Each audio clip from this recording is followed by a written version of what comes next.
కనిపిస్తుందా ఇందులో మీకు? తప్పకుండా కనిపిస్తుంది 100%. అంటే హెవీ క్యారెక్టర్స్ ఎక్కువగా ప్లే చేస్తున్నారు, అంటే సింబల్ ఆఫ్ హెవీ క్యారెక్టర్స్ లాగా అయిపోయారు. సో లైటర్ వేలో ఎలాంటి ఇంపార్టెన్స్ ఉంటుంది క్యారెక్టర్? బేసికలీ హెవీ కంటే పర్ఫార్మెన్స్ ఓరియంటెడ్ రోల్స్ వస్తున్నాయి నాకు. సో ఆ పర్ఫార్మెన్స్ ఓరియంటెడ్ రోల్స్లో ఇది ఒక డిఫరెంట్ కైండ్ ఆఫ్ షేడ్ అని చెప్పుకోవచ్చు ఈ సినిమా. ఎక్కువ ఏడిపిస్తారు ఏంటి అన్నట్టు అడిగారు కదా, మరి ఈ పాత్రని యాక్సెప్ట్ చేయడానికి మీకు బాగా నచ్చిన అంశం ఏంటి అసలు?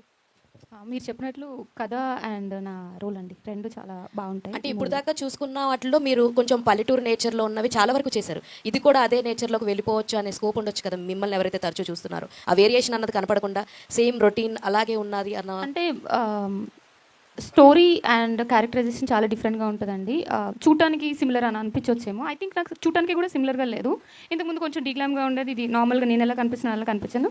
And apart from that looks వైజ్గా